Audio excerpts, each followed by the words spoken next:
Ah, there you are. Once again, I've been waiting for you. Shall we begin? Let us ask some questions, for by inquiry, we open the doors to possibility.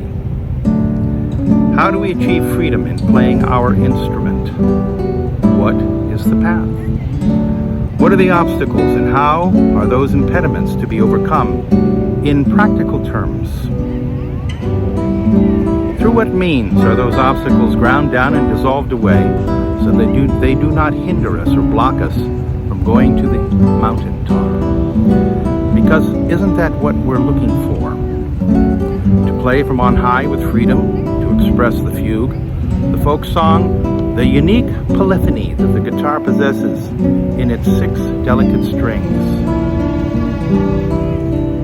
Is it not true in life that many do not know where they are going or how to get there? So it is with guitarists who sincerely seek enlightenment, but through the glass darkly, one's perceptions evolve into the vague desires of, I want to play better, or I want to play faster, or I want to play this particular piece.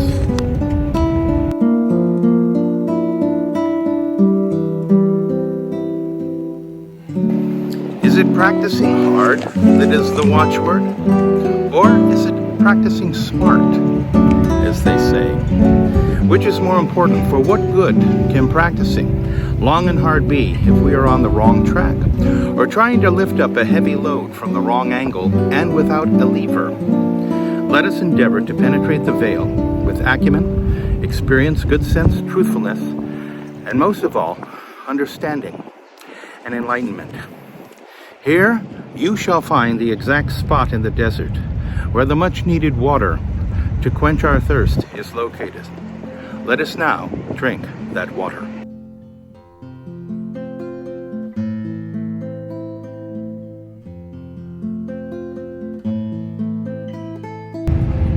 In some ways, the right hand is more important than the left hand in executing passages on our instrument, as the right hand sets the string into motion from its state of rest.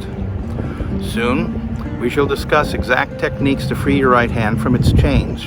And techniques are of paramount importance, but ultimately, my goal for you is to transcend your technique and soar with the eagles. As a quick aside, a great artist who shall remain nameless once said to me, Jonathan, one can lose 50% of their technique by being nervous before a concert. How interesting a statement. Which is why the first lesson was on the importance of psychology. There is method to this madness. Additionally, I recall seeing Segovia at a concert in Los Angeles when I was 16 and wondered how he could move those fingers in such a fashion, so freely. His musical personality came through via his technique, but in actuality, the music inside him transcended his technique, and he communicated the beauty of the piece through who and what he was.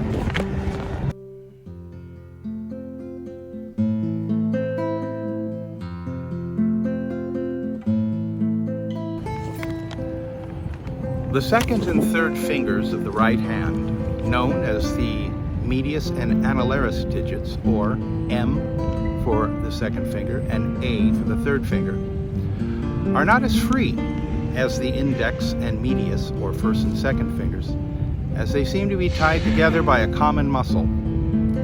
Simply said, the second and third fingers need special attention to free them up, so passages are executed with freedom and beauty. How shall we untie this knot? Strangely enough, I'm going to give you an exercise that employs the fourth, or baby finger, and will assist you in finding how your right hand operates as you're playing guitar. So the question now is, how do we untie the knot between the second and third fingers, or M and A, medius and annullaris?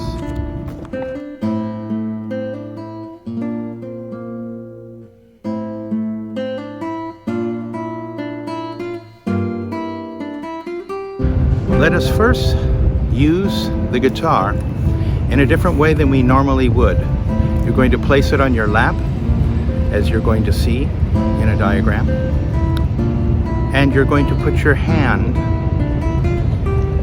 thumb on the low E string, fourth finger or pinky on the high E string, third finger on the B string, and second finger on the G string. The I finger, or first finger, is not going to be used in this exercise. What we're trying to do is untie the knot that exists between the second and third fingers by utilizing the fourth finger as a doorway. The exercise is to play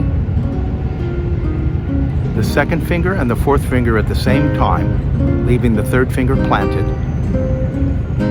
And the purpose of that is to feel the weight of the hand on the strings. Why is that? Because we're going to use not force and strength to play with the right hand, but something very different: weight, velocity, and relaxation. Let's try that now.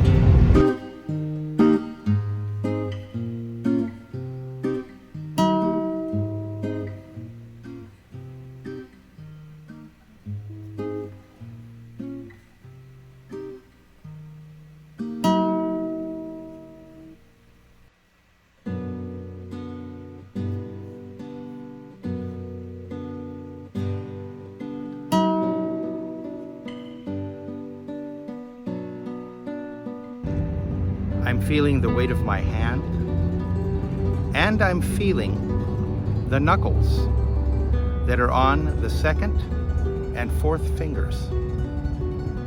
And what am I doing? I am using the weight of my hand to produce the sound, some velocity, and relaxation.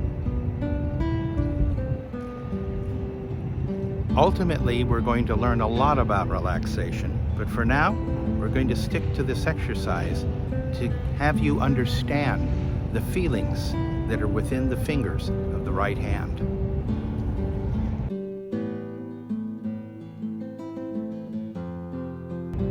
Your assignment is to master this technique because it's going to give you great rewards as time goes on, and great freedom in playing, which is what you're truly striving for. One is striving to express the musical ideas in one's mind, actually in one's heart, I say. And that can only be done through freeing the hands, both the right and the left. This is just the beginning and just a way to establish some very important principles: weight, velocity, and relaxation. Not strength or force.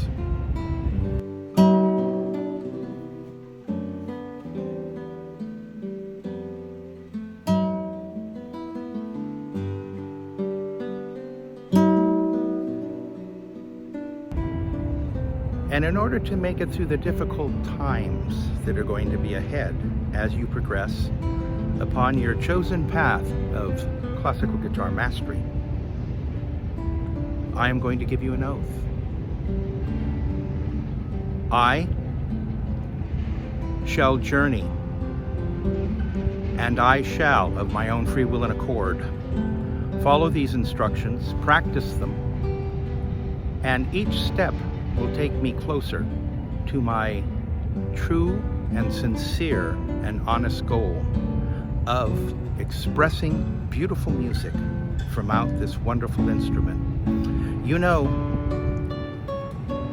Jascha Heifetz once said, the great violinist, the violin is the hardest instrument to play with the exception of the classical guitar.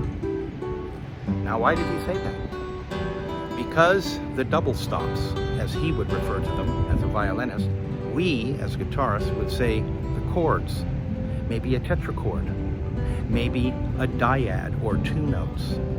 For a violinist, that's a very unusual thing. They're usually playing, more than 50% of the time, single strings. What do we do? Do we do that often? Not really. Not very often at all. We're constantly playing chords or partial chords, dyads, tetrachords, triads, in order to express the music. Why is that important? Because the violinist doesn't even have the platform to build up tension, because they're rarely doing things that require such gymnastics by the fingers. Now, this is not to degrade violinists. It's a wonderful, beautiful instrument, but it's to show there are very vast differences between the instruments.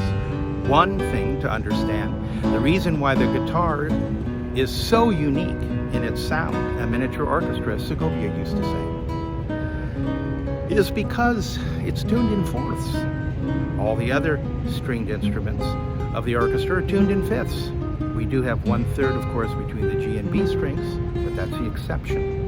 So that means that the voicings are going to be different than the voicings of the viola or the violin or the cello.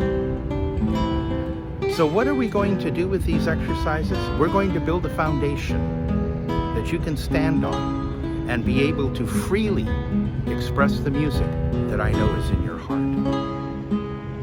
And so, in conclusion, you're going to live up to that oath of going through the obstacles and never lose track of that shining star, because it's always there and shall remain there always.